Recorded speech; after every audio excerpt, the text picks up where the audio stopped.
அஸ்ஸலாமு அலைக்கும். Hello all, welcome to Rifais dairy. ராகி சேர்த்து இட்லி தோசை மாவு எப்படி அரைக்கிறதுன்னு பார்க்கலாம்.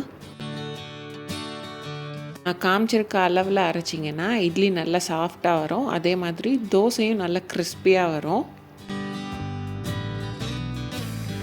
இது செய்கிறதுக்கு 3 கிளாஸ் இட்லி அரிசி எடுத்துக்கணும். அதே கிளாஸ்லேயே 1 கிளாஸ் ராகி எடுத்துக்கணும். நான் எல்லா அளவுமே இதே கிளாஸ்லேயே தான் எடுத்திருக்கேன். எடுத்துருக்க ராகியையும் இட்லி அரிசி கூட சேர்ந்து நல்லா கழுவி எடுத்து வச்சுக்கணும்.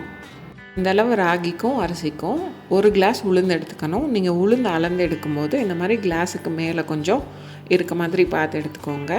இப்போது ஒரு சின்ன பவுலில் 1.5 டீஸ்பூன் வெந்தயம் எடுத்துக்கணும். 2 டீஸ்பூன் ஜவ்வரிசி எடுத்துக்கோங்க. அப்படின்னா இட்லி இன்னும் நல்லா சாஃப்டாக வரும். இது எல்லாத்தையுமே 3லேருந்து 4 தடவை தனித்தனியாக கழுவி வச்சுக்கணும். நான் காமிச்சிருக்க மாதிரி அரிசியை இந்த மாதிரி நல்லா கழுவி எடுத்துக்கணும். அரிசியும் ராகியும் சேர்ந்து கழுவும் போது ஒரு 4 to 5 டைம்ஸ் கூட கழுவி எடுத்துக்கோங்க. இப்போ இது ஊறுறதுக்கு தேவையான அளவு தண்ணி சேர்த்துக்கலாம். இந்த அரிசியும் ராகியும் மொத்தமாக 4 மணி நேரம் ஊறி வரணும். எடுத்துருக்க உளுந்துலேயும் அதே மாதிரி ஊறுறதுக்கு தேவையான அளவு தண்ணி சேர்த்துட்டு 2 மணி நேரம் வெளியே வச்சு ஊற வச்சுக்கணும். 2 மணி நேரம் ஃப்ரிட்ஜில் வச்சு ஊற வச்சிங்கன்னா அரைக்கும் போது நல்லாயிருக்கும். அதே மாதிரியே வெந்தயம் ஜவ்வரிசி 2லையும் தண்ணி சேர்த்து அதை ஊற வச்சு எடுத்துக்கணும். 4 மணி நேரத்துக்கு அப்புறம் எடுத்து பார்த்தோன்னா உளுந்து நல்லா இந்த மாதிரி உப்பி வந்திருக்கும். அதே மாதிரியே அரிசி ராகி எல்லாமே நல்லா ஊறி வந்திருக்கும். வெந்தயமும் ஜவ்வரிசியும் நல்லா சாஃப்டாக ஊறி வந்திருக்கும். நான் இதை இன்றைக்கி மிக்சர் ஜாரில் தான் அரைக்க போகிறேன்.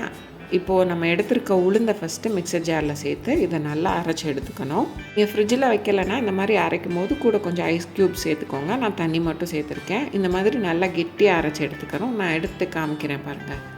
இந்த மாதிரி நல்லா சாஃப்டாக கெட்டியாக அரைச்சி எடுத்துக்கணும். இதை எடுத்து தனியாக ஒரு பாத்திரத்தில் போட்டு வச்சுக்கணும். அதே மிக்சர் ஜாரில் நம்ம ஊற வச்சுருக்க அரிசியையும் ராகியையும் சேர்த்துக்கணும். இது கூடவே இதை அரைக்கிறதுக்கு தேவையான அளவு தண்ணி சேர்த்துக்கணும். நிறையா தண்ணி சேர்த்துறாமல் கம்மியாக தண்ணி சேர்த்து இந்த மாதிரி அரைச்சி எடுத்துக்கணும். நல்லா சாஃப்டாக அரைச்சி எடுத்துக்கணும். நீங்கள் அரைச்சி எடுத்தது சாஃப்டாகவும் இருக்கணும். இப்போ நான் காட்டுறேன். இந்த மாதிரி நல்லா போரிங் கன்சிஸ்டன்சிலையும் இருக்கணும். இப்போ இதையும் உளுந்து மாவு கூட சேர்ந்து ஊற்றி வச்சுக்கலாம்.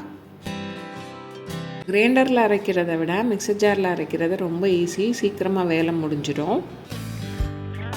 கொஞ்சமாக அரிசியும் ராகியும் பேலன்ஸ் இருந்தது. அதையும் இந்த வெந்தயம் ஜவ்வரிசி இது 2ஐயும் சேர்த்து நல்லா ஃபைனாக அரைச்சி எடுத்துக்கிட்டேன். இவ்வளோ தண்ணி ஊற்றக்கூடாது. இந்த அளவு ஊற்றுனீங்கன்னா போதும் தண்ணி. இதையும் நல்லா ஃபைனாக அரைச்சி எடுத்துக்கணும்.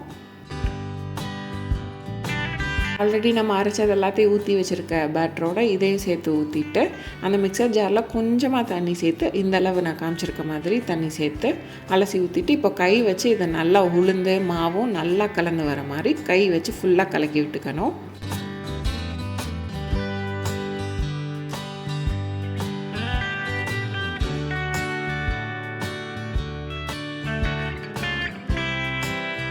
இந்த மாதிரி நல்லா கீழேருந்து எடுத்து மிக்ஸ் பண்ணணுன்னா எல்லாமே நல்லா ஒன்றா கலந்து வந்துடும். இப்போது இதை 8 மணி நேரத்துக்கு ஃபெர்மெண்ட் பண்ண விட்டுடலாம். ஈவினிங்கில் ஊற வச்சு நைட்டு ஆட்டினீங்கன்னா நைட் ஃபுல்லாக ஊறிட்டு காலையில் நல்லா மாவு புளிச்சு வந்திருக்கும். 8 மணி நேரத்துக்கு அப்புறம் இந்த மாதிரி நல்லா புளிச்சு வந்திருக்கும் மாவு.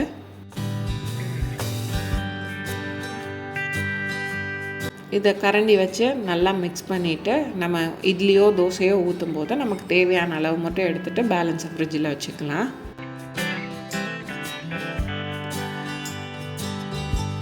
இது இந்த மாதிரி நல்லா எல்லாமே நல்லா சேர்ந்து மிக்ஸ் ஆகிற மாதிரி ஃபுல்லாக மிக்ஸ் பண்ணி வச்சுக்கணும்.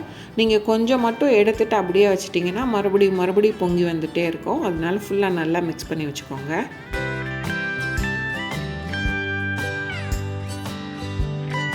நான் இன்றைக்கி இட்லி தான் ஊற்ற போகிறேன். அதனால் இதிலேருந்து எனக்கு தேவையான அளவு மட்டும் இன்னொரு பாத்திரத்தில் எடுத்துகிட்டு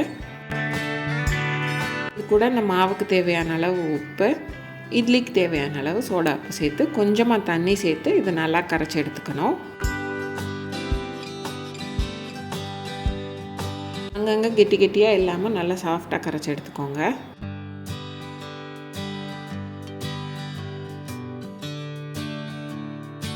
இந்த அளவு நல்லா கரைச்சி எடுத்ததுக்கப்புறம் நீங்கள் இட்லி பாத்திரத்தில் துணி வச்சு ஊற்றுவீங்கன்னா அப்படியும் வச்சு ஊற்றிக்கலாம். நான் இட்லி பாத்திரத்தில் கொஞ்சமாக எண்ணெய் தடவிட்டு தான் ஊற்றுவேன். அதே மாதிரி எண்ணெய் தடவி வச்சுட்டு அந்த இட்லி பாத்திரத்தில் எனக்கு தேவையான அளவு மாவு ஊற்றிக்கிட்டேன். ஆல்ரெடி இட்லி பாத்திரத்தில் தண்ணி சேர்த்து அதை கொதிக்க வச்சுட்டேன். மாவு ஊற்றிட்டு அதில் மட்டும் எடுத்து வச்சுட்டா போதும். எல்லா குழியிலையும் மாவு ஊற்றுனதுக்கப்புறம் 8லேருந்து 10 நிமிஷம் வேக வச்சு எடுத்துட்டோன்னா ராகி இட்லி ரெடி. டேஸ்ட் ரொம்ப நல்லாயிருக்கும். ஒரு மாதிரி இருக்குமோ அந்த மாதிரிலாம் நீங்கள் நினைக்க வேண்டாம். டேஸ்ட் ரொம்பவே நல்லாயிருக்கும். நல்லா சாஃப்டாக வந்திருக்கும். இது கூட உங்களுக்கு சாம்பார் சட்னின்னு எது வேணுமோ அதை வச்சு சாப்பிட்டுக்கலாம். வீடியோ பிடிச்சிருந்தா ரிஃபைஸ் டேரியா லைக் பண்ணுங்கள், சப்ஸ்கிரைப் பண்ணுங்கள், ஷேர் பண்ணுங்கள். பக்கத்தில் இருக்க பெல் ஐக்கானை கிளிக் பண்ணி வச்சுக்கோங்க.